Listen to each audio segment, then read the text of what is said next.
Fala, Nerd, beleza?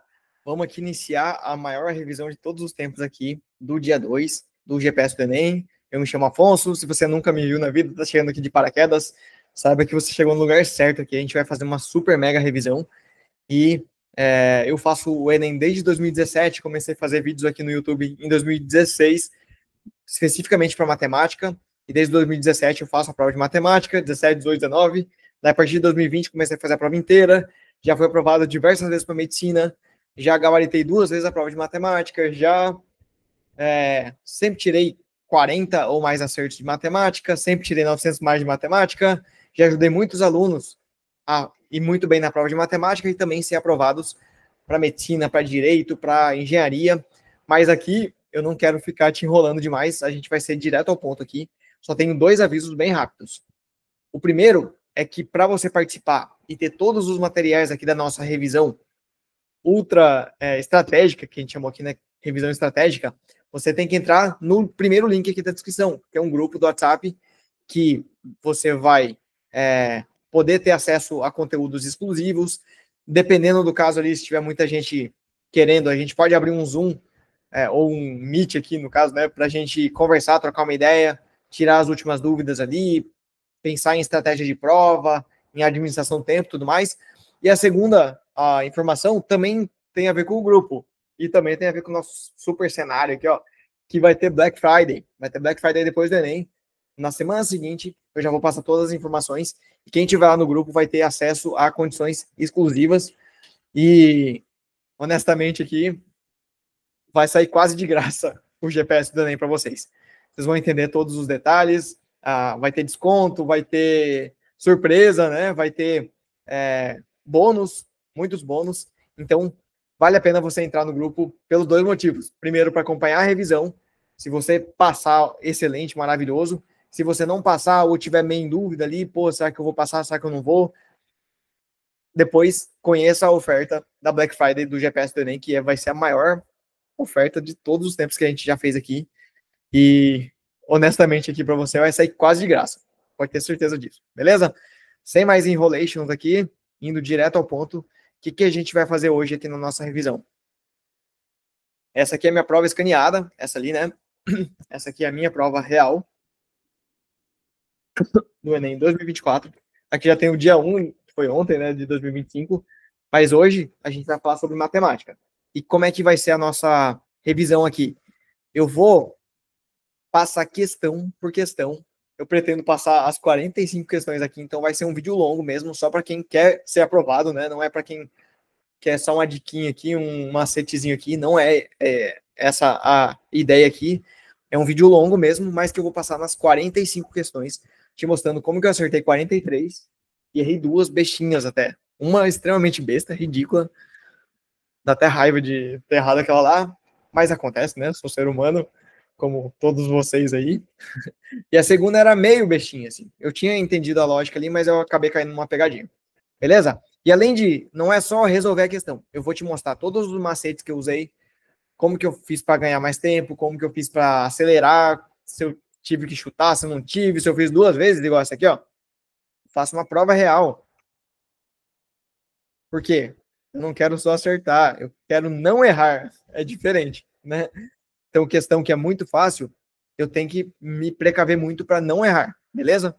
Tal do TRI, tudo a gente vai pensar aqui.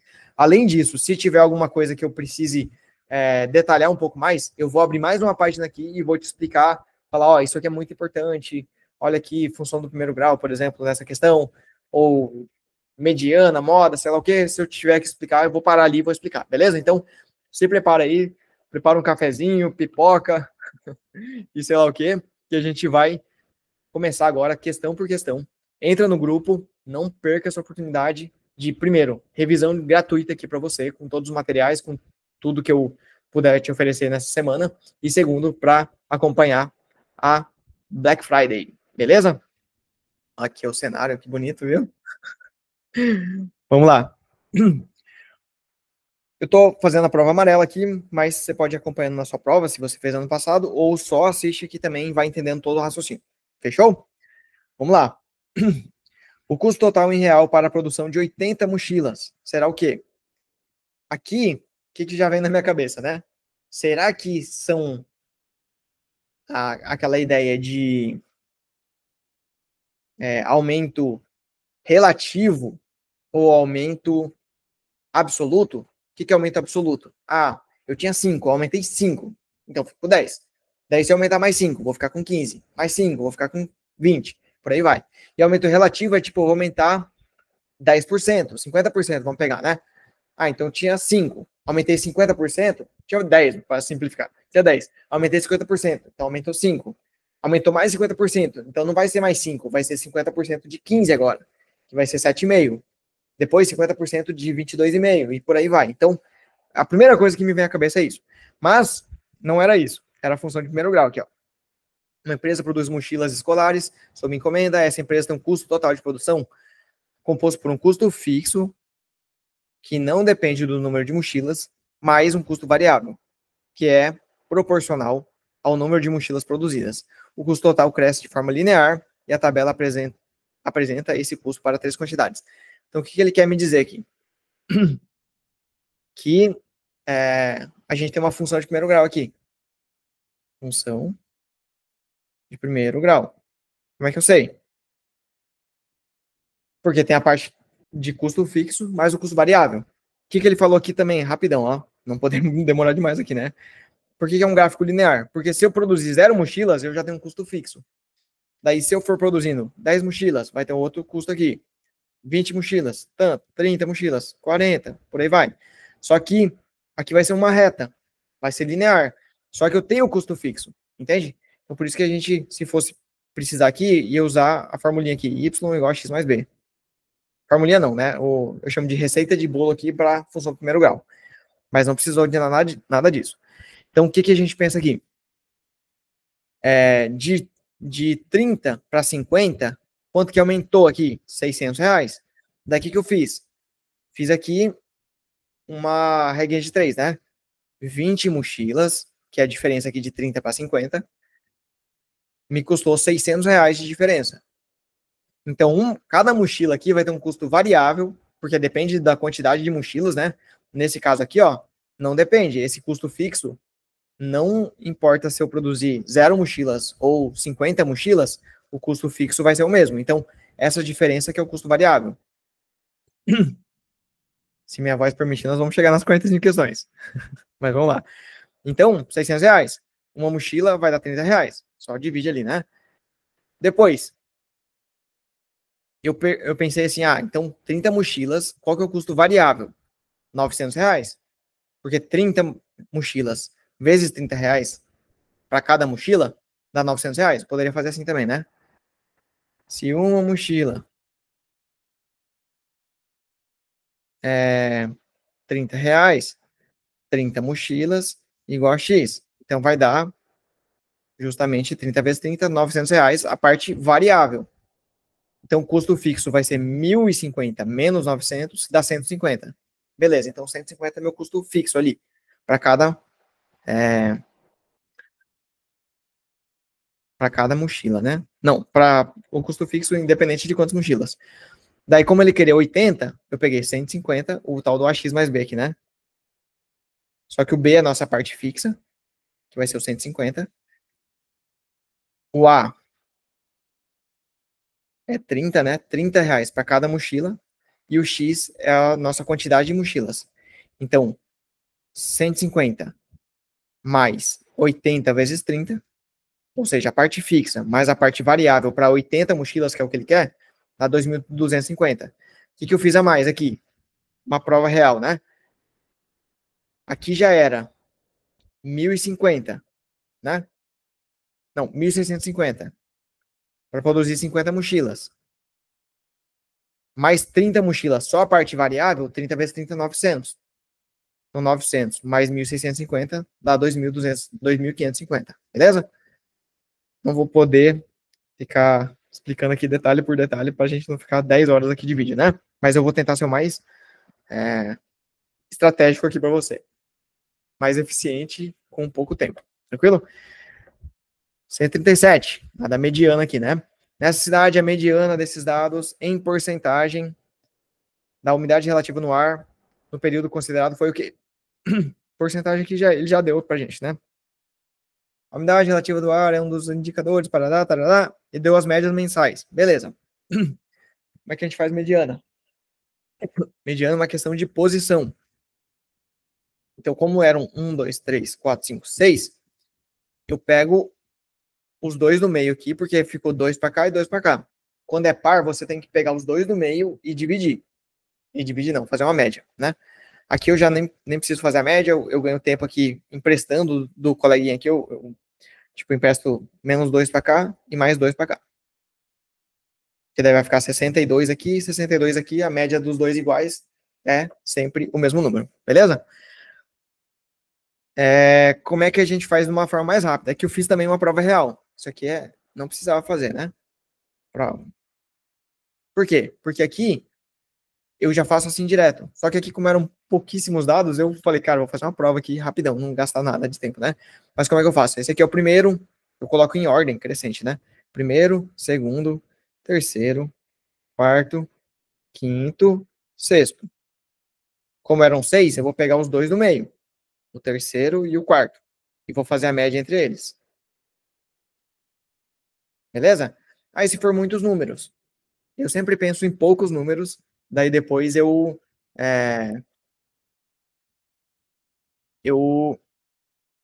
extrapolo para muitos números. Então, se forem só 3 números, quem que vai ser a mediana? Vai ser o segundo. Quase nunca cai ímpar. Eles sempre querem que você faça a média, né? Mas se precisar, eu quero aqui seria tipo n igual a 3, né? 3 números. Eu quero o 2. Então vai ser n igual a 3 mais 1 sobre 2. Certo? A mediana, na verdade, né? Então esse 3 é o quê? É o nosso n. Então a formulinha aqui da mediana é igual a n mais 1 sobre 2. Quando for ímpar. E quando for par? 1, 2, 3, 4. Eu vou querer o segundo e o terceiro. Então vai ser a quantidade de números dividido por 2 para achar esse aqui e o próximo. Então seria, se fosse 6, vou pegar o terceiro, que é metade de 6, mais o quarto. Entendeu? Se fosse 3, se eu pegar e dividir por 2,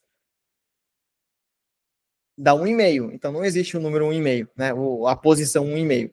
Então eu vou ter que pegar 3 mais 1 dividido por 2. Se fosse 999, eu ia somar 1 e dividir por 2. Ia pegar o número 500, entendeu? Se fosse 67, ia somar mais 1 e dividir por 2 para pegar o do meio. Se for ímpar, né? Se for par, já divide por 2 direto e pega o próximo, beleza? Fechou, então. Mediana é bem tranquilo. 138. Qual a maior diferença em real entre os valores recebidos por esse serviço entre esses dois engenheiros? Vamos ver qual que é a historinha aqui. Ó, também uma coisa aqui que a gente tem que observar, né? Aqui eu sempre coloco triângulo para questões fáceis, bolinha para questão média e quadrado para questão difícil. Por que essa aqui é mais difícil que aquelas? Só para você ver aqui a historinha, né? As duas aqui. Tinha gráfico, tinha tabela, mediana. Quase sempre é uma questão muito fácil. Função do primeiro grau, quase sempre é uma questão fácil, pode ser média ali, mas geralmente é uma questão fácil. Aqui já começa, ao meu ver, aqui uma questão de matemática financeira. Então vai dar mais trabalho aqui, você vai ter que ver várias situações para ver qual que é a maior diferença. Ele não quer só a diferença, né? Então você vai ter que fazer mais de uma conta ali para chegar na principal diferença aqui, na maior diferença, beleza? Mas vamos ver, né? Uma empresa de engenharia foi contratada para realizar o serviço no valor de 71 mil e pouco. Os sócios dessa empresa decidiram que 40% desse valor seria destinado ao pagamento de 3 engenheiros que gerenciavam o serviço. O pagamento para cada um deles será feito de forma diretamente proporcional. Essa, acho que eu não falei, acho que eu falei, né? Mas é a minha prova escaneada aqui. Então, tudo que está aqui de caneta preta é exatamente o que eu fiz lá na hora da prova, beleza? Diretamente proporcional ao total das horas trabalhadas, o número de dias e o número de horas diária trabalhadas por engenheiro foram respectivamente 4 dias, uma jornada de 5 horas e meia por dia. Já fiz a conta aqui, né? 4 vezes 5 e meio. Olha que sacanagem, né? 5 horas e meia. Daí botou meia aqui embaixo. Para pegar a pessoa que estava distraída, né? Dá vontade de já fazer 5 vezes 4 aqui, né? Mas não era. Aqui 5 vezes 4 e 6 vezes 2 e meio. Sacanagem, né? Sacanagem. 6 vezes 2 e meio, que dá 15. Beleza, então um trabalhou 22, um trabalhou 20, um trabalhou 15. Daqui que eu peguei os 71 mil, calculei 40%. Como é que eu fiz isso mais rápido, ó? Até para evitar erro. 10%. É só dividir aquele número por 10, né? Porque 10% é 10 sobre 100. 10% igual a 10 sobre 100 é igual a 1 sobre 10. Ou seja, 10% de qualquer coisa é sempre dividir por 10. 1% é 1 sobre 100, então é sempre dividir por 100. 50%, por que é metade? Porque é 50 sobre 100, faço a simplificação, fica 1 sobre 2. Então 50% de qualquer coisa do mundo é metade, entende? Então a gente começa a fazer mais rápido. Então 10% é esse cara aqui, 40% eu multipliquei isso aqui por 4. Não sei se eu, acho que eu fiz um rascunho aqui, né? Ixi, e nesse ano especificamente eu não usei o rascunho, que eu geralmente uso, sabe, essa última folha aqui, ó. Eu geralmente tiro essa folha até 2023, eu fazia isso. Tirava essa folha para fazer o rascunho aqui, para te trazer para você ver o rascunho, né? Só que eu vi muita gente falando que os fiscais estavam achando ruim a pessoa tirar essa folha, porque você não pode, lá no edital, depois eu olhei e pesquisei, você não pode destacar nenhuma folha. Só que ele não fala se isso aqui é contabilizado uma folha ou se é da prova mesmo, né? Por via das dúvidas, óbvio que eu não vou lá tirar o treco e ser desclassificado, né? Mas vamos lá. Então, o que eu pensei? Quando é essa questão de diretamente ou inversamente proporcional, eu costumo pensar assim, quantas partes eu vou dividir aquele valor, né? Então, primeiro eu calculei 40%, daí eu pensei aqui, quantas partes, entre aspas aqui, né? Porque se fosse assim, ó, uma historinha que é contada bastante, né? Ah, tem o traço do cimento, que chama, né? Do concreto. É 1 de cimento para 3 de água e 4 de areia, né? De pedra, sei lá, só dando um exemplo aqui, né? Então, o que significa isso? Para cada, sei lá, 1 quilo de cimento, eu vou ter 3 quilos desse aqui e 4 quilos desse aqui. Se for 10 quilos, vai ser 10, 30, 40. Se for 100 quilos, 100, 300, 400. Se for meio quilo, meio, metade desse aqui, 1,5, metade desse aqui e 2. Então sempre vai manter essa mesma proporção, beleza? Ó, da razão e proporção aqui, muito cobrado no Enem. Então tem 57 partes. O que eu peguei aqui? O que ganhou mais, que era esse cara aqui, 22 sobre 57, vezes esse valor. E o que ganhou menos, que é 15 sobre 57, que é esse valor, vezes o valor do total que vai ser pago para os engenheiros, entendeu? Vamos fazer rapidão aqui, ó. 22 vezes 28.490, 62 mil. Só que daí divide por 100, né? Divide por 57. 10.996. E o outro? 15 vezes sei lá o quê? 7.497. Então, daí fazendo essa subtração, esse menos esse, vai dar uns 3.500 aqui, né? Bem próximo de 3.500. Fechou? Então, basicamente isso que eu fiz, não tem muita dificuldade e é uma questão que muito provável de cair, porque razão e proporção é muito cobrado, inclusive em várias habilidades lá, né, do Enem. Matemática é uma prova muito de habilidades, mas que você precisa ter os conhecimentos mais conteudistas mesmo também, né? Estão totalmente relacionados, tipo mediana. Se você sabe o conteúdo, você sabe a habilidade. Se você sabe a habilidade, você sabe o conteúdo. Não tem como saber uma coisa sem a outra, né? Função do primeiro grau, não tem como saber uma coisa sem a outra. Até tem, né? Sempre tem, mas em geral, uma coisa funciona muito bem com a outra, beleza? Então é isso aí. Depois, isso aqui também é uma habilidade, só de você montar a expressão numérica aqui, digamos, né? Para análise combinatória, né? Arranjo, combinação, permutação, se é com repetição, se não é, tudo mais. Então, às vezes é uma questão que eu costumo categorizar aqui como média. Por que é média? Porque não dá trabalho, né? Você tem que pensar aqui, tem que ter uma boa noção de permutação, arranjo, combinação, mas você consegue fazer rapidinho. Se você não tem o conhecimento aqui de permutação, arranjo, combinação, tá ferrado. Daí é dificílimo, né? Daí não tem como deduzir lá na hora. Mas, por outro lado, tem questões muito mais difíceis de análise combinatória quando você precisa fazer a conta. Ou, às vezes, é bem complicado, né? Essa aqui eu achei média. Vamos lá ver, então, né? A expressão numérica que representa o número máximo de maneiras distintas de formar a equipe é o quê? Equipe, o que me vem à mente aqui, ó? Eu não sei nem se é essa, se é isso que vai cair, né? Mas me vem à mente aqui combinação.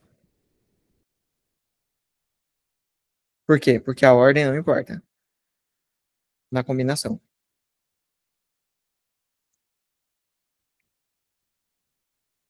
E por que me vem isso? Porque é uma equipe, né? Não é tipo assim, eu tenho que ter o primeiro é diferente do segundo, que é diferente do terceiro. Não. É uma equipe. O Afonso com a Maria com o João é igual o João, Maria e Afonso. Ou Maria, João e Afonso. Então a ordem não importa, é a mesma equipe, né? Qual que é o time de futebol lá do Corinthians? A, B, C, D, F, G. Se mudar a ordem, colocar o G na frente do F, do B, do C, não vai mudar nada, é a mesma equipe, né? Então, por isso que vem tudo isso na minha cabeça. O hospital tem 7 médicos cardiologistas. Eu coloquei C, né?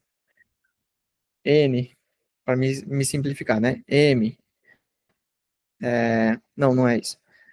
7 médicos cardiologistas, 6 neurologistas em seu quadro de funcionários. Para executar determinada atividade, a direção desse hospital formará uma equipe com 5 médicos, sendo pelo menos 3 cardiologistas. Então, pode ser 3 cardiologistas e 2 neurologistas, pode ser 4 cardiologistas e 1 neurologista, ou pode ser 5 cardiologistas. Foi exatamente isso que eu falei aqui, né? 3 cardiologistas, 2 neurologistas, 4 cardiologistas, 1 neurologista ou 5 cardiologistas.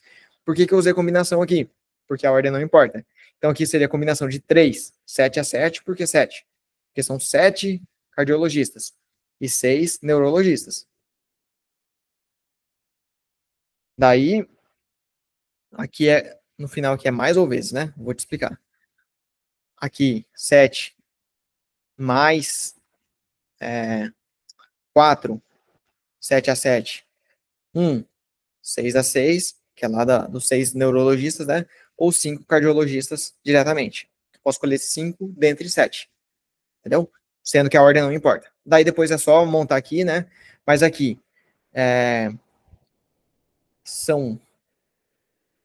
Eu coloquei E, né? Mas coloquei mais, mas é E. E. Porque o E vira multiplicação. Então eu tenho que ter 3 cardiologistas e 2 neurologistas, ou daí vira mais. O ou vira mais, né? 4 cardiologistas e 1 neurologista, ou e daí vira mais. Então é esse, mais esse, mais esse. Beleza? E daí é só jogar na formulinha aqui, no caso, né? É o 7 fatorial, 3 fatorial, que seria esse aqui, e o 4 vem do 7 menos 3, e daí fica 4. O 6, mesma coisa. 6 fatorial, daí o 2 fatorial, que é esse aqui, e o 4 vem do 6 menos 2. E depois, 7 fatorial, 4 fatorial, 4, 7 menos 3, que dá 3 aqui. Depois, 6 fatorial, que é esse cara, 1 fatorial, que é esse cara, e 5 fatorial, que é 6 menos 1. E daí o outro é a mesma coisa, né? E aqui é 0, ó. Ele até colocou o 0, né? Então, formalmente teria que ser E, 0 neurologistas, né? Combinação de 0, 6 a 6. Que não faz sentido, né? Que daí vai ficar igual a 1, né? Mas beleza. Já vencemos. Primeira página aqui. Essa aqui que eu errei, ó. Olha que besteira. Eu fiz a continha aqui. 3,5 polegada, né? Fiz a continha aqui, tranquilo. 4,5 polegada. Esse menos esse dá quanto? 1,3. Marquei 1,8. Essa aqui foi triste, hein? Essa aqui, acho que uma das questões mais fáceis que eu errei em todos os Enems da minha vida. E daí nem voltei, né? Porque eu tava confiante aqui, achando tranquilo. Quando eu vou voltar, quando eu quero voltar, eu escrevo voltar, eu anoto aqui atrás também, ó. Essa aqui eu não anotei. Mas, ó, no Enem desse ano, ao tanto de questões que eu me propus a voltar e consegui voltar. Tudo por causa de uma boa administração do tempo de prova, né? Inclusive, se você quiser a parte de administração do tempo de prova, tem alguma dúvida, manda aí nos comentários que, se der tempo, eu ainda tiro a sua dúvida aí. Entra lá no grupo do WhatsApp pra gente conversar, você tirar dúvida, beleza? Vamos lá. Ó, outro macete aqui que me ajuda muito. Para isso, a redução, daí eu vejo redução, falo, cara, pegadinha, né? Redução, aumento, não sei o que, a mais, não sei o que, a menos. É, engordou tanto, né? Emagreceu tanto. Então, tipo, eu quero a redução, não quero o valor final. Quero a redução de um para o outro. Beleza? Então vamos lá. Para isso, a redução do tempo em que o sinal ficará vermelho em segundo, estabelecida pelo engenheiro, foi de para melhorar o fluxo de ônibus em uma avenida que tem 2 semáforos, a prefeitura reduzirá o tempo em que cada sinal ficará vermelho, que atualmente é de 15 segundos para cada 60 segundos. Admita que o instante de chegada de um ônibus a cada semáforo é aleatório. Pode chegar tanto no verde quanto no vermelho, no início, no final, não tem problema, né? O engenheiro de tráfego da prefeitura calculou a probabilidade de um ônibus encontrar cada um deles em vermelho, obtendo 15 por 60. Esse divide por esse, né? O Enem é bonzinho às vezes. Às vezes é sacana, mas às vezes é bonzinho, né? A partir daí, estabeleceu uma mesma redução na quantidade de tempo, em segundo, em que cada sinal ficará vermelho, de maneira que a probabilidade de um ônibus encontrar ambos sinais vermelhos numa mesma viagem seja igual a 4 sobre 100, considerando os eventos independentes. Então, são 2 semáforos e ele quer que a probabilidade seja de 4 sobre 100 para pegar o sinal vermelho. Então, o que eu fiz? Ó?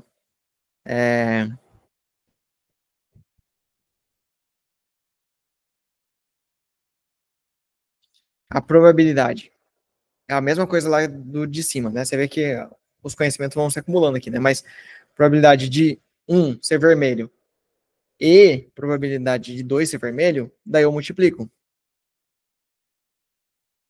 Só que como P1 e P2 são iguais, eu poderia fazer formalmente aqui P1 ao quadrado igual a isso aqui. Então, o P1, que é igual a P2, é raiz disso aqui, que daí vai dar 2 sobre 10. Só que como eu faço mais rápido ali para ganhar tempo, eu já fiz direto, né? E daí, o que eu fiz?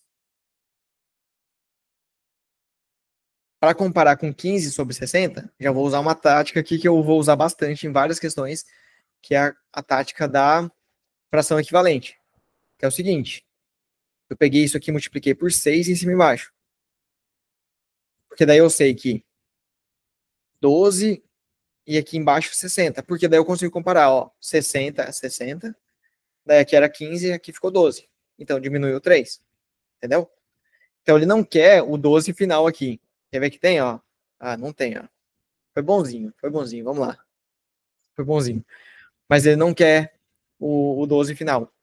Ele quer a diferença, a redução. Então reduziu 3 segundos. Beleza? Deixa eu ver um negócio aqui.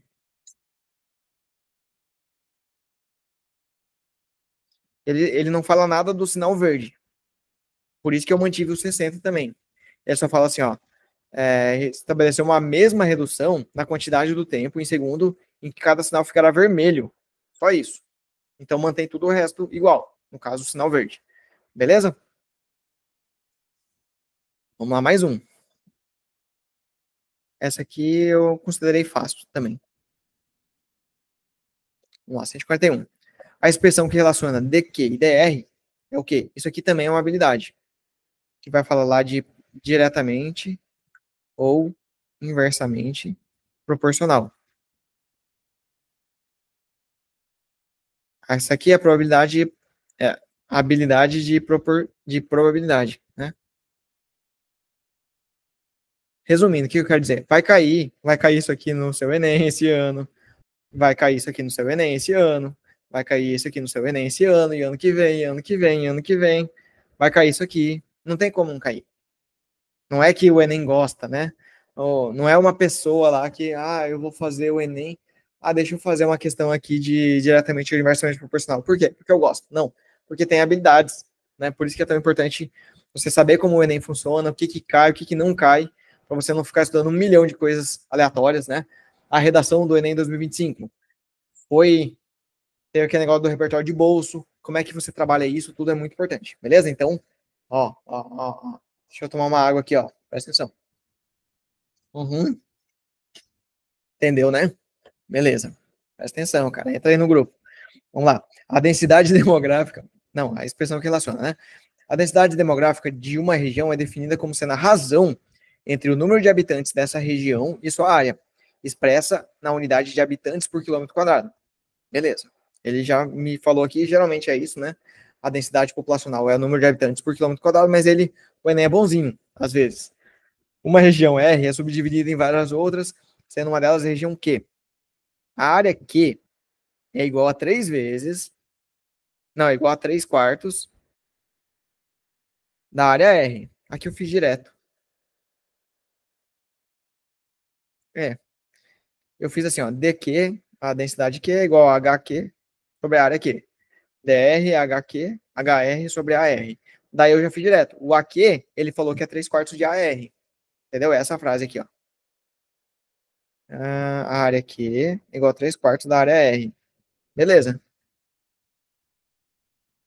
E o número de habitantes de Q, outra informação. O número de habitantes de Q é igual a metade do número de habitantes de R. Já fiz direto. HQ é igual a 1 sobre 2 vezes HR. Daí eu só fiz aqui, né? Mantém a primeira, multiplica pelo inverso da segunda. Achei aqui 2 terços de HR sobre a R, que é exatamente o DR, né? Então seria aqui, ó, DQ, para finalizar, igual a 2 terços. E isso aqui é o nosso DR.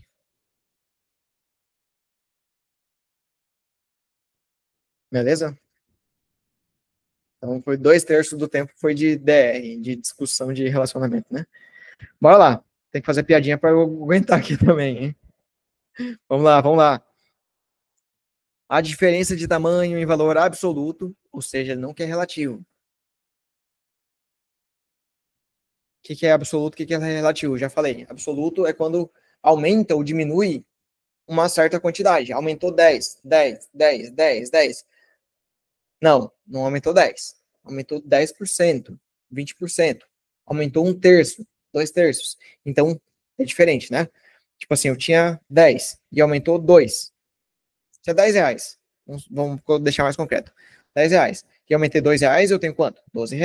Quanto que foi o aumento absoluto? R$ 2. Quanto que foi o aumento relativo? 2 sobre 10. Que é a mesma coisa que 1 sobre 5. Que é a mesma coisa que 20 sobre 100. Que é a mesma coisa que 20%. Bem ruim de você ver aí, né? Mas é tudo isso aqui é a mesma coisa. Então, se ele falou assim, o fulano tinha R$ 10 e aumentou 2 sobre 10, ele pode falar dessa forma, ou pode falar até 0,2, 2 sobre 10, 1 sobre 5, 20 sobre 100, 20%. São todos frações equivalentes aqui, porque a porcentagem não deixa de ser uma fração, né? 20% é exatamente 20 sobre 100.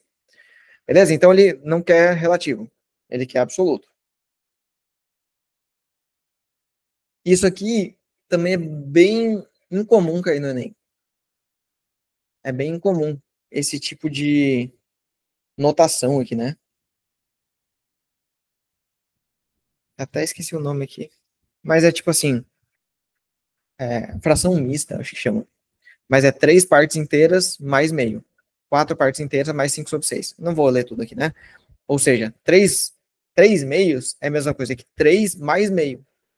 Não é 3 vezes meio, que a gente poderia pensar, né? Que seria 3/2. Não é isso. É 3 mais meio. 4 mais 5/6. Então, a gente chega aqui nesse valor, né? 3,5 polegada e aqui 4,8. Nem sei como é que eu fiz a conta aqui para ser tão rápido assim.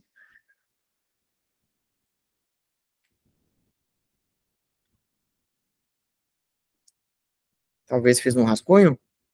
Ah, não, aqui, ó. 5/6, 0,8.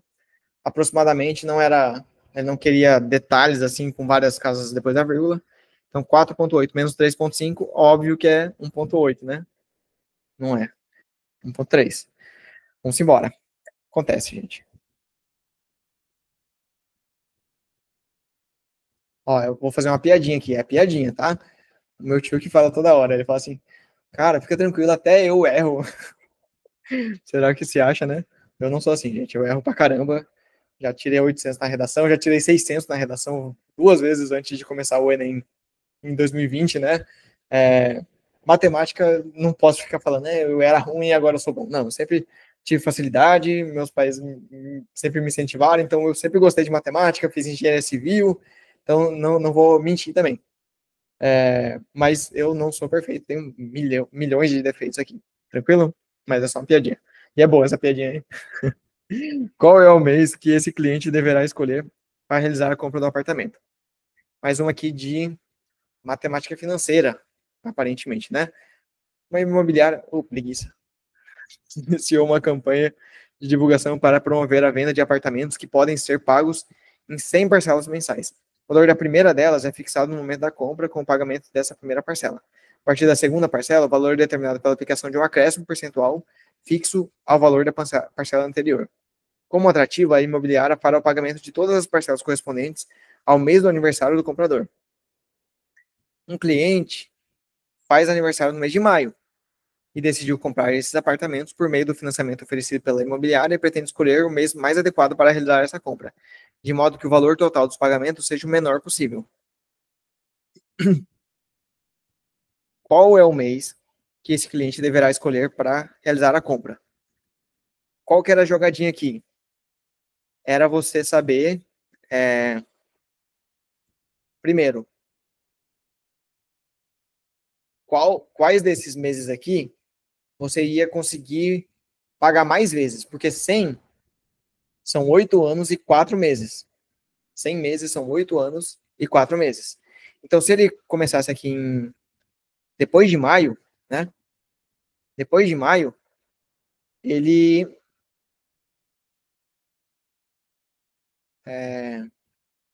não daria, lá no último ano ele não pagaria, não ganharia uma parcela, entende?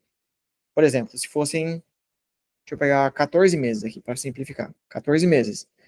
Então, se eu comecei aqui em junho, eu vou em junho, julho, agosto, setembro, outubro, novembro, dezembro, janeiro, fevereiro, março, abril, maio, até maio dá 12, né? Óbvio, até um mês antes do mês original, mais junho, mais julho. Vou deixar assim mesmo, junho e julho. Então, se ele fizesse aniversário aqui em agosto, ele não ganharia essa segunda parcela. Então, para eu ganhar 2 parcelas, eu teria que comprar em junho, se fosse aniversário dele, né? Ou em julho, no máximo. Não, em junho, vamos supor aqui, ó, o aniversário dele é em junho. Então, ele teria que comprar ou em junho, porque daí ele ganharia aqui, ou em maio, porque daí ele iria até um mês antes, que seria abril, que dá 12 meses, né? Mais maio, mais junho. Então, nesses dois cenários, ele ganharia aqui e aqui. Ganharia a segunda parcela. Ganharia a primeira, né? Que é aqui mesmo. Aqui ele ganharia a segunda, que a primeira, que é aqui mesmo, e ganharia a segunda no segundo ano. É mais ou menos essa lógica, né? Só que aqui são 8 anos, e daí lá no nono ano eu quero saber se ele vai ganhar uma parcela extra ou não. Ele vai ganhar uma parcela de graça ou não. Então, Ele só poderia comprar aqui para ganhar a parcela lá no nono ano, em maio, em abril, em março ou em fevereiro. Se ele comprasse aqui em agosto, em junho, por exemplo, lá no nono ano, ele não chegaria no maio, entendeu? Ou no primeiro ano ele não chegaria no maio, na verdade, né? Porque ele começaria já depois do aniversário. Então, no primeiro ano ele não ganharia, mas aí lá no oitavo, mais um pedacinho, ele não ganharia mais uma parcela. Beleza? E daí, como é que eu fiz? Dentre esses meses aqui, como cada mês subsequente tem uma taxa a mais, quanto antes eu começar, mais vai chegar com taxa no mês que ele tem aniversário. Olha que interessante essa questão, né? Parece tão bestinha, mas é bem lógica aqui, né? Não é, não tem muita conta, mas você tem que ter toda essa lógica na sua cabeça. Então, honestamente, eu também nunca vi uma questão exatamente nesse formato aqui, mas é interessante para você ir pensando, porque lá no Enem não é uma prova de conteúdo, né? É uma prova de quê? De habilidade. Prova de habilidade. Então você tem que chegar lá na hora, você tem que ter os conteúdos na cabeça, mas você tem que aplicar aquele conteúdo na naquela situação específica, beleza? Não vou ficar enrolando demais aqui, mas basicamente foi esse o raciocínio. Vamos lá, mais um. A medida do comprimento dessa correia, essa aqui eu precisei voltar também. Deixa eu ver aqui qual que era. 144. Não anotei também. Mas beleza. Vamos lá. A medida do comprimento dessa correia em centímetro é qual? Um sistema de polias circulares e correias é um dos mecanismos responsáveis pela transmissão de movimento em máquinas rotativas, tipo uma bicicleta da vida, né? Ou qualquer semelhante. O manual de um motor traz um sistema, uma figura representada por um sistema composto por duas polias e uma correia de transmissão, tensionada e perfeitamente ajustada sobre essas polias, de modo a não apresentar folgas nos contatos com as polias. Ou seja, tá bem coladinho aqui, né? Se você não deixa bem coladinho, daí tipo, vai ficar maior, né? Essa correia aqui que tem 10, tem 15, por exemplo, aqui ia ficar 16. Daí você ia estar ferrado para fazer a conta, né?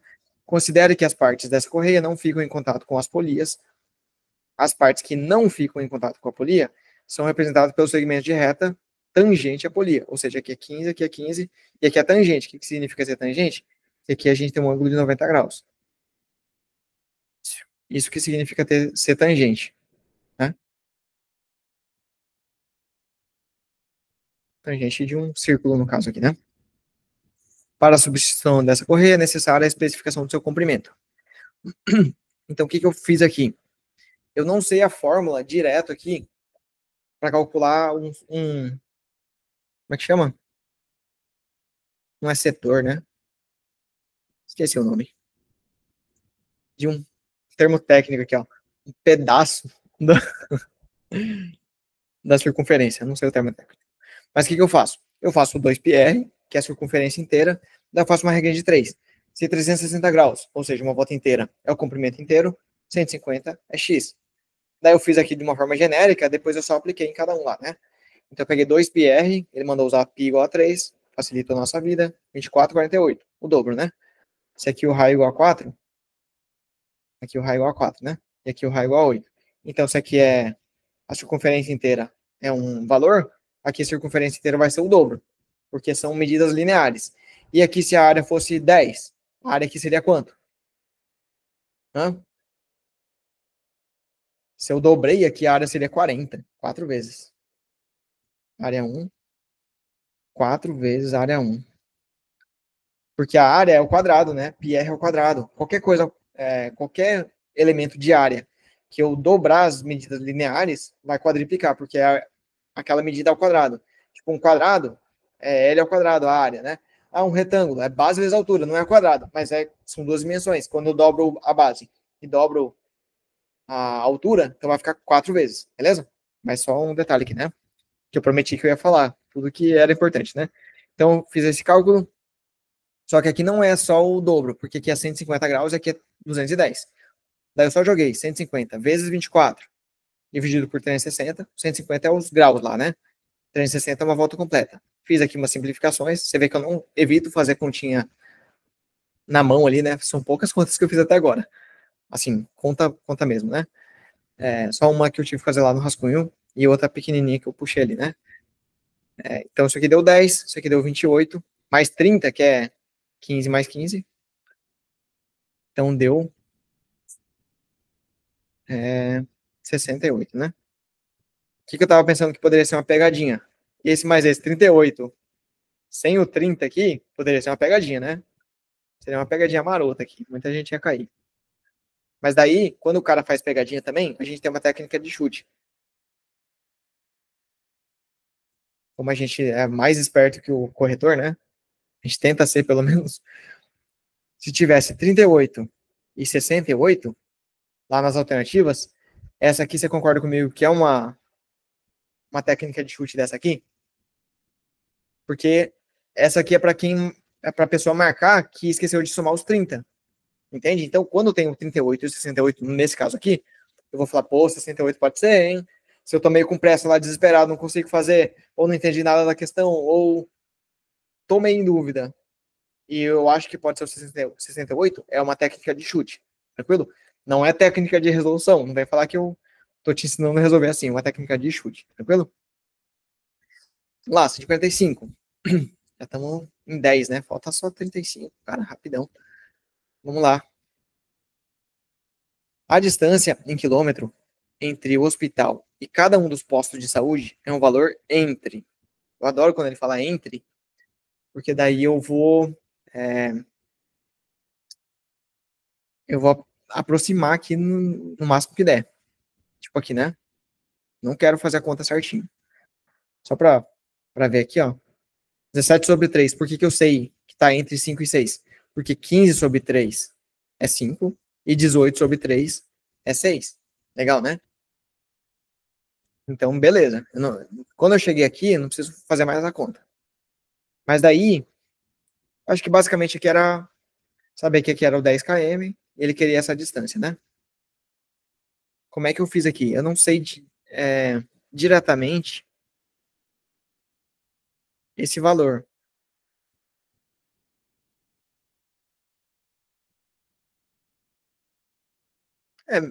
Não sei se existe uma fórmula, mas basicamente eu sei que é 2/3. Essa parte aqui, ó, seria nosso L, né? Nosso H. Altura do triângulo retângulo aqui, né? Só que essa parte aqui é 2/3 de H. Então tinha que ter esse conhecimentozinho aqui.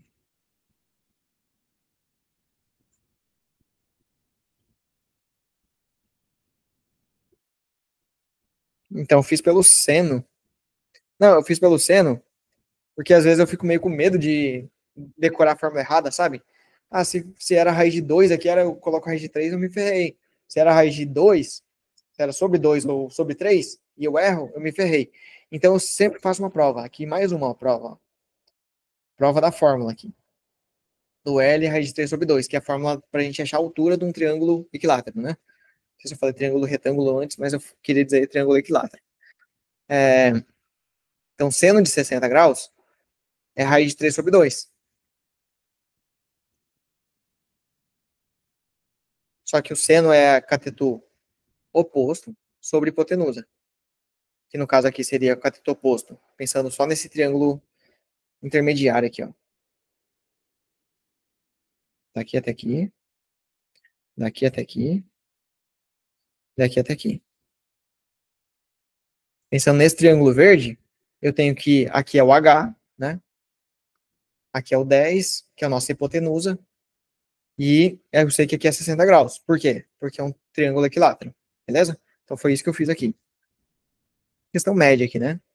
Porque você tinha que saber, primeiro a fórmula aqui, ou usar a trigonometria, e segundo, saber essa parte dos 2/3, que dá exatamente aqui no ponto médio do triângulo equilátero.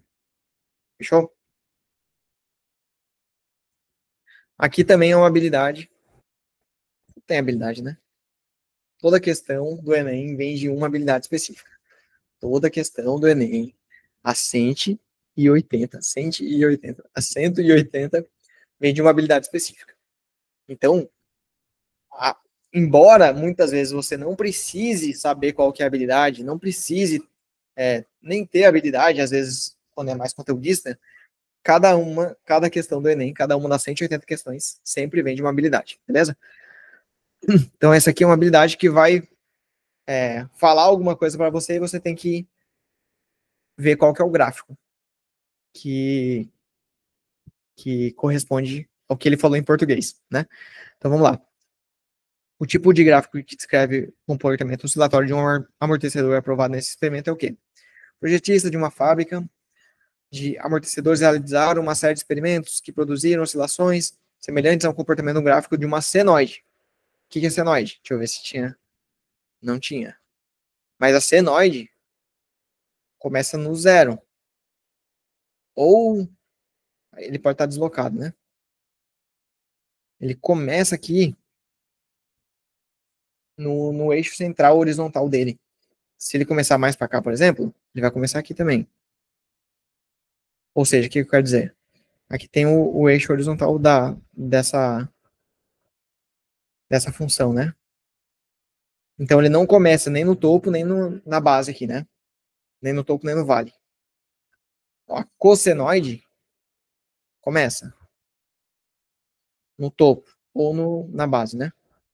Então, por exemplo, aqui. Aí, se eu deslocar,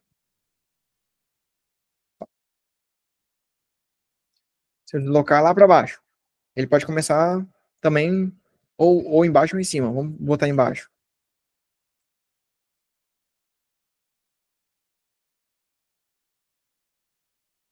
Então, se eu pegar o eixo dele aqui, ó, não tá passando no centro. Tá passando ou embaixo, pegando todos os vales aqui, ou em cima. Isso aqui é cossenoide. Isso aqui é um senoide. Por quê? Porque o seno de zero é zero. Cosseno de zero é 1. Ou menos 1. Não é menos 1, né? O cosseno de zero é 1. Só que lá na equação pode ter um negativo lá, menos cosseno de x. Né? Então daí ele vai começar no menos 1, entendeu? No menos 1, no menos 5, porque daí ele pode estar multiplicado de várias formas. Beleza? Cada experimento teve uma duração de 20 minutos, sendo os 9 primeiros minutos em superfície que simula uma rodovia asfaltada, e os 11 minutos restantes em uma superfície que simula a estrada de chão. Para os amortecedores serem aprovados no experimento, exige que as amplitudes das ondas oscilatórias em cada tipo de superfície sejam constantes, e ainda que a amplitude de oscilação do amortecedor no asfalto seja menor que a amplitude da oscilação na estrada de chão. Na boa, o Enem te ajudou aqui, hein? Essa parte ele poderia ter deixado sem, e você ter que deduzir isso. Tipo, cara, qual desses aqui faz mais sentido?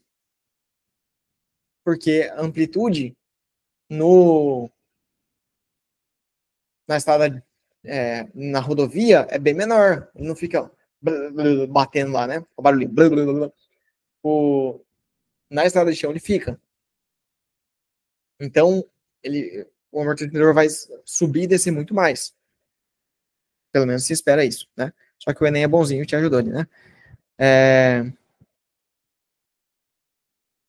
Então, por que que esse aqui é o correto? Porque, primeiro,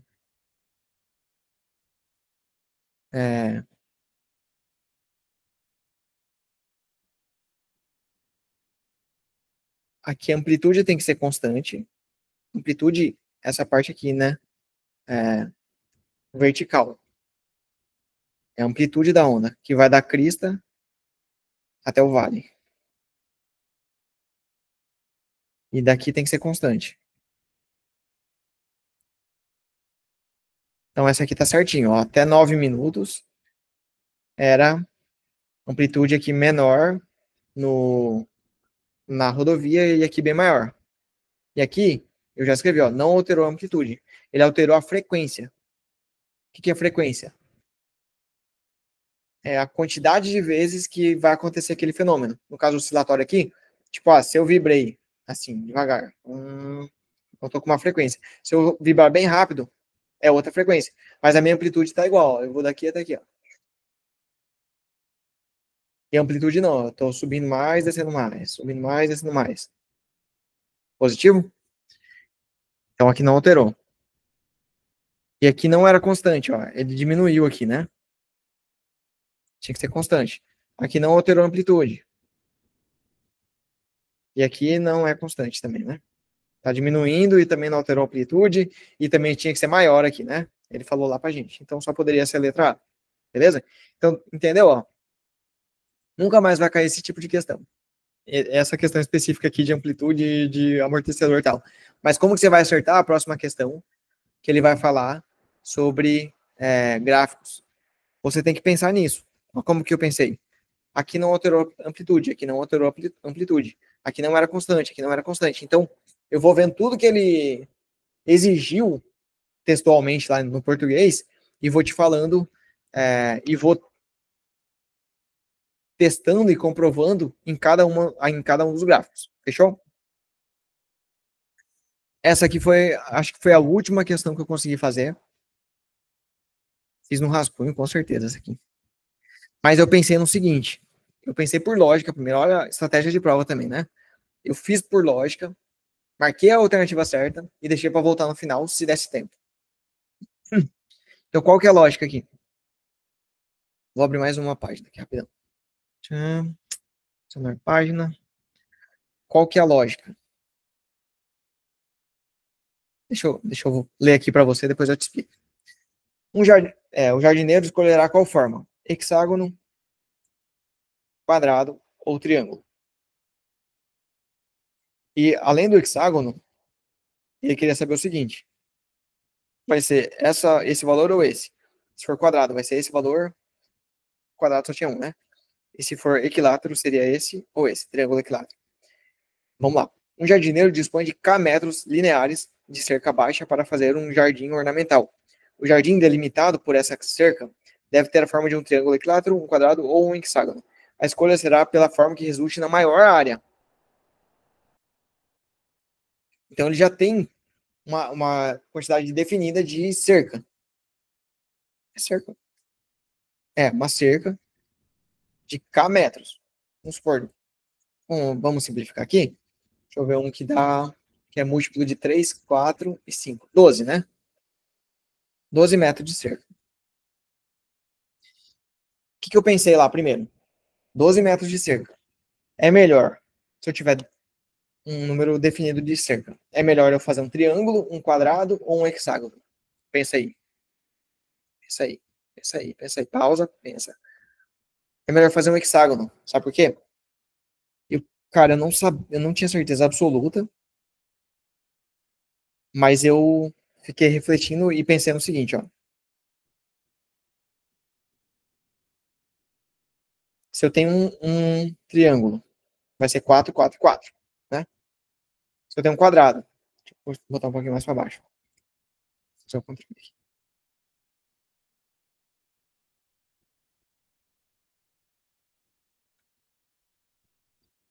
eu tenho um quadrado, opa, vai ser 3, 3, 3. Vai dar 12 metros também, né? O perímetro tem que dar 12 em todas. E se eu fizer um hexágono, será que ele faz aqui? 1, 2, 3, 4, 5, 6. Aí, rapaz. Você achou que ele não ia fazer, né? Eu achei que ele não ia fazer, não.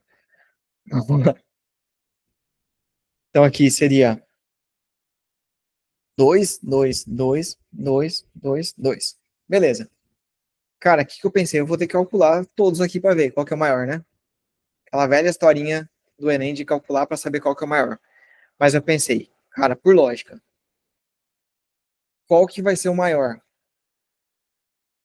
Daí o que eu imaginei? Se eu pegar e ir extrapolando, extrapolando, extrapolando, se eu extrapolar para um círculo,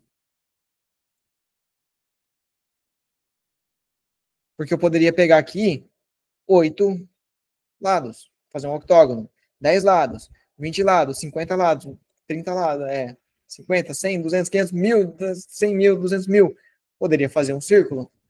Então, se eu pegar o mesmo aqui, o perímetro aqui, né? No caso aqui a gente chama de circunferência, né? Mas chamar o perímetro de 12 metros, eu acho que o círculo é o que vai dar a maior área com o mesmo perímetro, entendeu?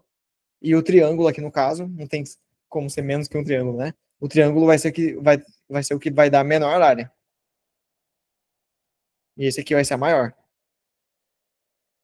Então, qual que está mais próximo de um triângulo, de um círculo? É o nosso hexágono. Entendeu o raciocínio que eu fiz? Não tinha certeza absoluta, mas depois perguntei para um matemático que trabalha comigo, que tá fazendo doutorado, o cara, outro nível, né? De matemática.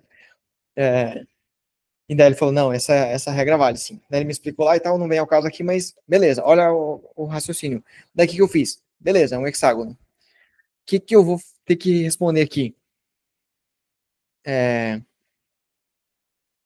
O que eu pensei? O K é o total do perímetro inteiro. Então, K sobre 6.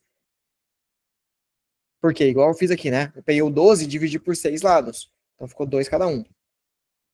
Aqui é mais fácil. 12 dividido por 6, 2. Só que como eu não sei o K, então eu coloquei K sobre 6. O H é L raiz de 3 sobre 2. Lembra que a gente acabou de fazer ali a questão de... Essa aqui, ó. É esse mesmo H que eu tô falando aqui. Porque eu posso pegar um hexágono e dividir em 6 triângulos equiláteros aqui.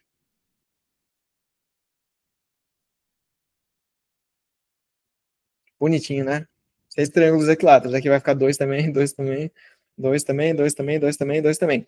Então eu vou pegar isso aqui.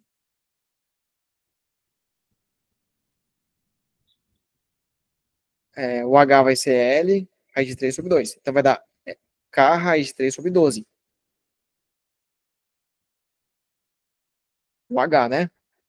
Daí, para eu calcular a área, eu vou ter que pegar 6 vezes a área do triângulo, que é H vezes L sobre 2.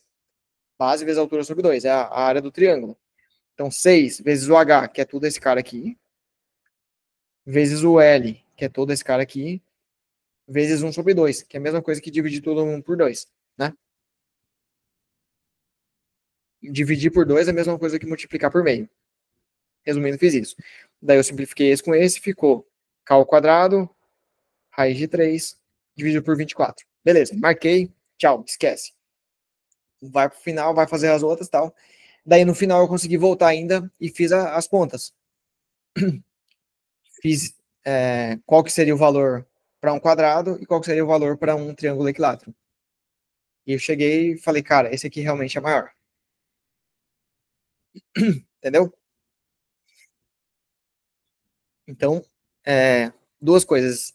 Estratégia de prova extremamente importante, que a gente fala muito também. Aqui, ó. Esse aqui, deixa eu ver um água. Um dos nossos focos dentro do GPS também é estratégia de prova. Você me vê fazendo provas inteiras. Fiz 7 provas inteiras gravando assim, ó. Peguei filmando de cima, né? A gente tem 2 métodos para administração do tempo de prova, que é essa parte aqui, né? 2 métodos para você aprender a fazer a administração do tempo de prova, além de saber quantas questões tem que pular, quais questões tem que pular em cada área, né? Quando que você faz a redação, faz primeiro, faz depois, quanto tempo demora, quantas questões, quantos minutos por questão, ou quantas questões a cada meia hora, tudo isso a gente vê lá dentro do GPS, além de muitas outras coisas. Beleza? Então, entra aqui no grupo, se cadastra aqui, entra no grupo do WhatsApp para pegar todas as informações da revisão e também da Black. E depois, né, além da estratégia de prova, fechando parênteses, a gente tem toda essa parte de tem conteúdo, né? Geometria plana aqui, ó. Tem que saber que um hexágono forma 6 triângulos retângulos, né?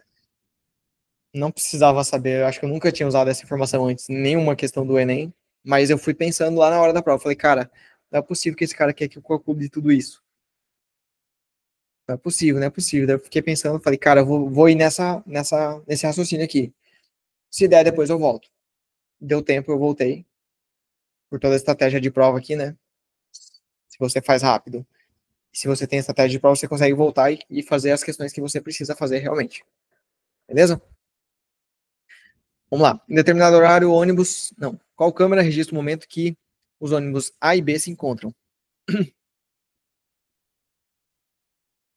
Vamos lá. O aeroporto disponibiliza o serviço de transporte gratuito entre seus dois terminais, utilizando os ônibus A e B, que partem simultaneamente de hora em hora de terminais diferentes. A distância entre os terminais é de 9.000 metros. Acho que tudo isso aqui, né?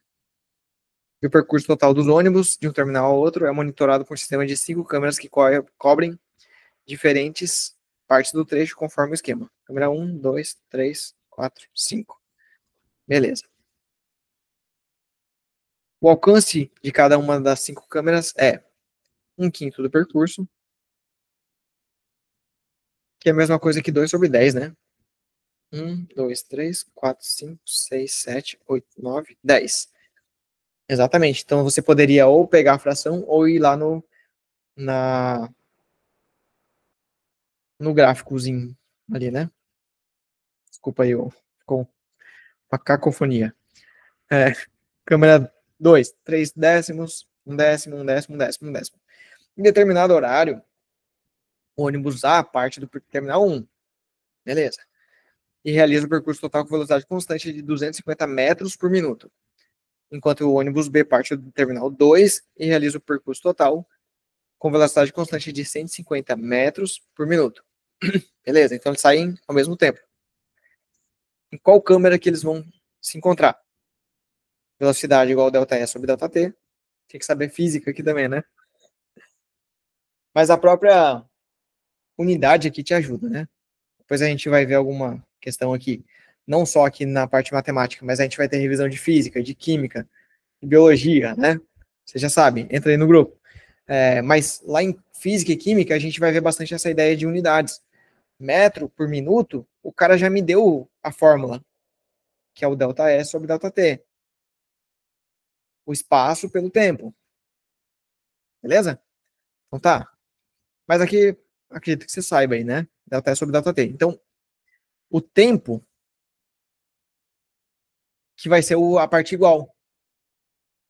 Eles não tem como se sair no mesmo instante. Não tem como se encontrar em tempos diferentes. Entende? Eles vão se encontrar no mesmo tempo. Se for daqui a 10 minutos, eles vão se encontrar daqui a 10 minutos. Esse aqui saiu há 10 minutos, esse saiu também há 10 minutos. Ah, se for daqui a meia hora, esse saiu há meia hora, esse aqui também é meia hora, você entendeu? Então, eu cheguei numa conclusão aqui interessante. O tempo vai ser igual. Daí eu passei aqui o tempo para lá, velocidade para cá. Então ficou ΔS1 sobre V1 igual ΔS2 sobre V2. E como eu sabia o V1 e V2, a velocidade 1 e a velocidade 2, eu passei esse aqui para lá e esse aqui para cá. Então ficou que ΔS1 sobre ΔS2 igual a V1 sobre V2, que é 250 dividido por 150, que é igual a 5 terços. Beleza. Eu até passei aqui o ΔS2 para cá, né? Tipo, passei só o V1 para lá. Então ficou 5 terços vezes S2 igual a S1. ΔS1 igual a ΔS2 sobre vezes 5 terços. Mais ou menos isso. Uma coisa volta aí se eu enrolei um pouquinho aqui, né? Daí o que eu fiz? O ΔS1 mais o ΔS2 tem que ser igual a 9.000 metros. Deixa eu ver onde que eles se encontraram. No 4 aqui, né? Então, vamos supor que seja por aqui. Só para você entender. Essa distância aqui, mais essa distância aqui, que eu não sei qual que é, tem que ser igual a 9.000 metros.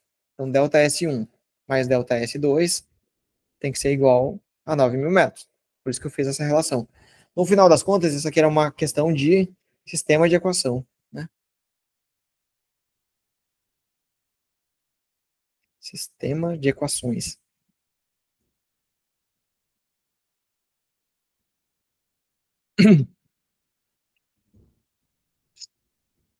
Sistema de equações. Eu tinha duas equações, ó. Tinha essa equação, tinha essa equação. Daí eu peguei essa aqui e substituí aqui. Aqui, ó. No lugar de ΔS2, não, aqui, né? No lugar de ΔS1, eu substituí por ΔS2 vezes 5 terços.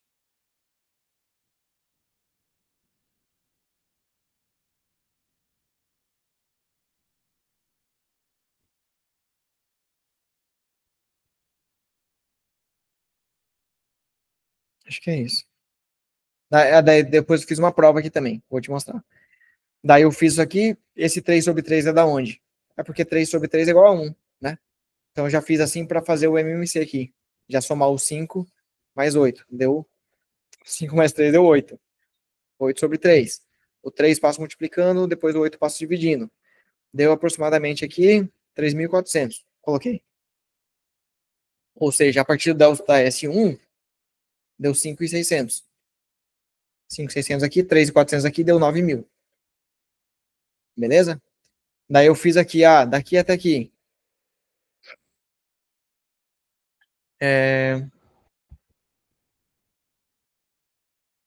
Não, eu vim daqui até aqui, né? Cada pedacinho é 900 metros, porque são 10 partes, né? Então aqui, 900, 1.800, 2.700. Daí mais 900, 3.600. Então daqui até aqui, ele tá, com certeza, entre 2.700 e 3.600. Né? Deu 3.400 aqui. Com certeza ele tá entre 2.700 e 3.600. Então não preciso fazer a conta exata ali para saber quantos metros que ia dar. Entendeu? Daí, eu sei que do outro lado tinha que dar 5.600, porque esse mais esse tem que dar 9.000. Daí, beleza. Daí aqui eu fiz a prova. Ó, quantas vezes eu faço a prova real aqui, né? Não quero errar, cara. Só que às vezes eu erro, né?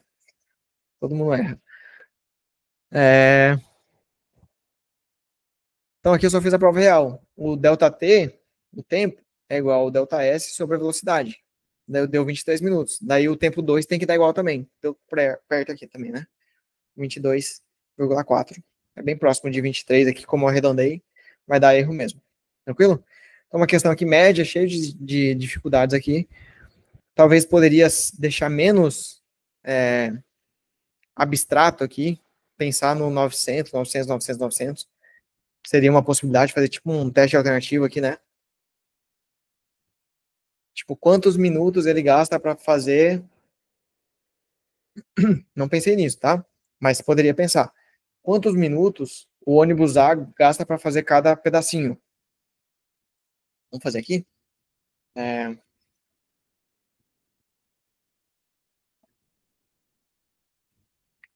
o delta T igual delta S dividido pela velocidade. Então, 900 dividido por 250, 3,6 minutos. 3,6 minutos por 900 metros. Diferente a unidade, né? E o outro? Se eu pegar 900 dividido por 150, 6 minutos. 6 minutos para cada 900 metros. Ou seja, 6 minutos para cada tracinho aqui. Então, passou 6 minutos. Passou. Esse aqui andou.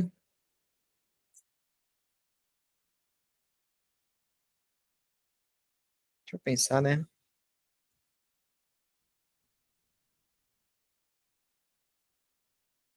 Não sei se daria certo desse jeito, não, mas poderia ser de outro jeito. Meio próximo aqui, rapidão. E não é perda de tempo, não, cara. Você tem que abrir a mente para tentar resolver, criar o máximo de habilidade que você puder, né? Não, não é uma questão de conteúdo só, é uma questão de habilidade. Poderia pensar assim, tipo, passou 10 minutos. Esse aqui andou 1.500. E 10 minutos desse cara aqui, 10 minutos, andou 2.500. 2.500 mais 1.500 dá 9.000? Não, não dá. 20 minutos. Esse cara andou 5.000. 20 minutos, esse cara andou 3.000. Opa, tá perto. Tá perto. Então vamos ver, 5.000 vai dar onde? 9, 18, 27, 36, 45, 54. Aqui seria 54 desse cara aqui, né? 5.400. E aqui seria 3.000, aqui 2.700. Então, só poderia ser o 3 ou o 4. Porque aqui é 4.500, né? Então, em 20 minutos, ele andou 5.000 metros. E esse cara já andou 3.000 metros. Então, ele já passou daqui e o 1 já passou daqui. Daí eu poderia tentar, tipo, 22 minutos, 23 minutos, entendeu? Poderia fazer dessa forma, seria muito mais rápido aqui, hein? Se você pensar dessa forma, seria muito mais rápido. Olha o tanto de conta que eu fiz. Daria para fazer a conta aqui em 3 minutinhos, hein? Se pensasse dessa forma, interessante. Eu devo ter gastado uns 5, 6 ou 7 minutos aqui. Bastante tempo, ó, tanto de conta, né?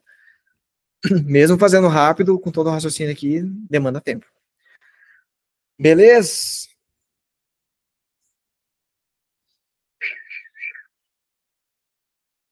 Vou beber água.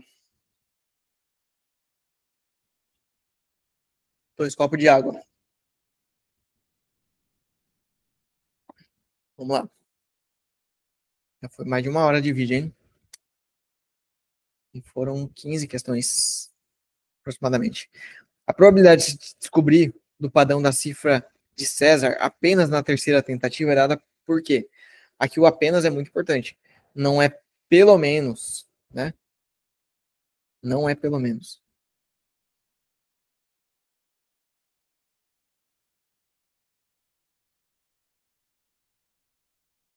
Porque se fosse pelo menos, como a gente viu lá na outra questão, você tem que considerar mais de um, né? Lá era, tipo, pelo menos 3 cardiologistas. Podia ser 3, podia ser 4, podia ser 5.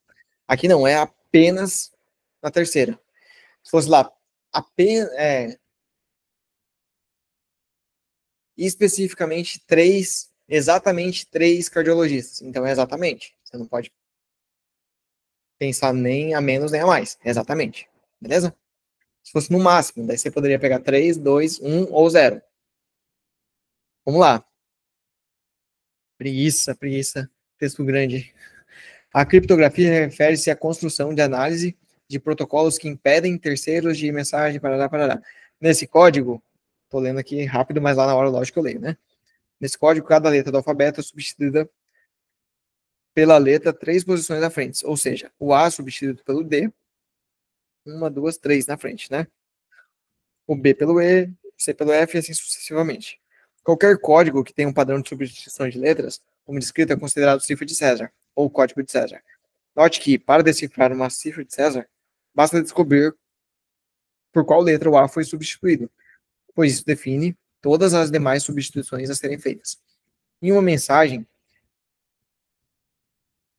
em um alfabeto de 26 letras, ajudou a gente também, foi codificada usando uma cifra de César, considera a probabilidade de se descobrir aleatoriamente um padrão utilizando nessas codificações, e que uma tentativa frustrada deveria ser eliminada nas próximas tentativas. Ou seja, você não pode fazer, a gente fala assim, com reposição, né? Aquela historinha das urnas, das bolinhas pretas e brancas. Se eu reponho, eu posso repetir aquele teste de novo. Nesse caso, eu não reponho. Por exemplo, o A, vamos supor que eu testei o A trocar pelo D, igual ele falou. Se eu testei o D, na próxima eu não posso usar mais o D. Então, são 26 letras, menos uma. E menos uma que eu já não vou usar, que é o A. Entendeu? Então, das 26, eu já tiro o A. Na primeira, eu vou ter 25. Na segunda, eu vou ter 25, menos a que eu usei. Na segunda, na terceira, eu vou ter 25, menos a que eu usei na primeira, menos a que eu usei na terceira, na segunda.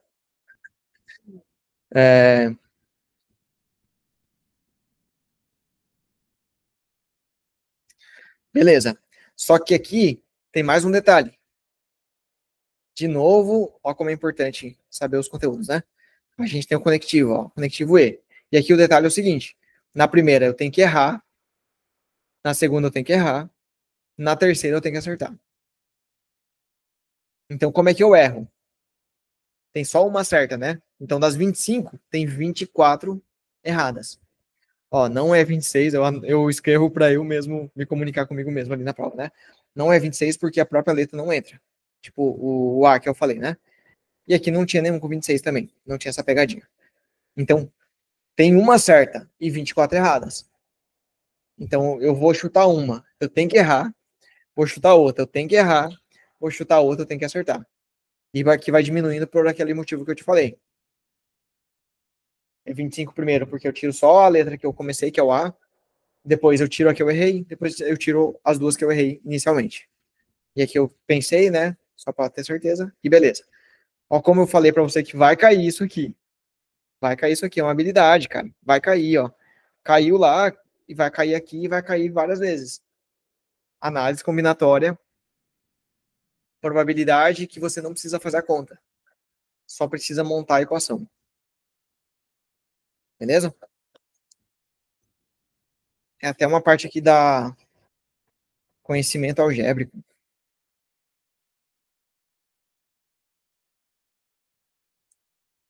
Pode ser de um, pode ser de outro, não importa. Você tem que ter as duas habilidades aqui juntas. Tranquilo? Você tem que ter a habilidade de conhecimento algébrico e tem que ter a habilidade de fazer probabilidade e tem que ter a habilidade de fazer análise combinatória. Beleza? O Enem não é igual às outras provas. O Enem é único. Você tem que saber o que você precisa estudar. Vai cair log? Vai cair log.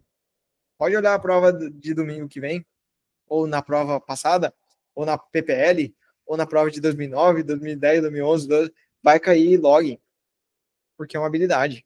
Vai cair isso aqui porque é uma habilidade. O Enem é único. Vamos lá. O valor aproximado da magnitude de um terremoto expresso com uma casa decimal é igual a quê? E geralmente, questões de log são rapidinhas até. Mas, é, mas muita gente erra, muita gente tem medo. Se você tem o domínio aqui, faz rapidinho. Igual eu não fico assim, eu vou ficar, pular para depois voltar. Não, cara, eu faço rapidinho aqui, olha aí, uma linha de conta. Muito mais rápido que outras, né? Por mais que pode ser uma questão difícil lá no TRI, se eu tenho um domínio aqui e consigo fazer rápido, eu faço. Fechou?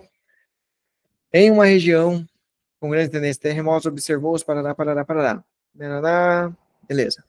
Entre os estudiosos é conhecida uma expressão algébrica relacionando esses valores e é dada por M2 menos M1 igual a 2 terços de log de E2 sobre E1. Eu já fiz meio que direto aqui, né? M2 menos o M1, daí eu botei o 6.9, né? Que era o M1 aqui, e beleza. Estudos mais abrangentes observam que o primeiro terremoto apresentou M1 igual a 6.9, a energia liberada foi 1/10, ou seja, 1 sobre 10. 1/10 é isso, né? 1 sobre 10. 1/100º, 1 sobre 100. 1 milésimo, 1 sobre 1000. Observada no segundo terremoto. Da observada do segundo terremoto. 1 milionésimo, 1 sobre 1 milhão. Então, só joguei na fórmula aqui. M2 sobre menos M1, que é 6,9, igual a 2 terços, está lá na fórmula, vezes log de E2 sobre E1, que é E2 sobre 10. Tipo um sistema de equação também aqui, mas quase como se não fosse, né? Porque isso aqui é uma equação. Então, peguei essa equação aqui e substituí aqui. Então, M2, passei esse aqui somando. 2 terços de log de... Simplifiquei esse com esse. Mantém a primeira e multiplica pelo inverso da segunda. Por isso que sobrou 10, né? Log de 10 igual a 1. Olha, o cara foi bonzinho com a gente, hein? O cara foi bonzinho com a gente. Log de 10 igual a 1, porque a base é 10 também, quando não tem log aqui, né? Log de 10 é igual a 1. Aqui é aproximadamente 0,66 ou 0,7. Fiz a conta aqui, só somei, né? 6,9 mais 0,7, 7,6. Questão fácil para média aqui, hein? Tudo dado aqui, mastigadinho pra gente. Não tinha que fazer nenhuma propriedade muito difícil de log.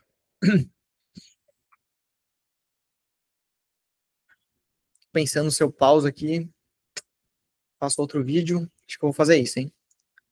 Cada 15 eu faço um vídeo.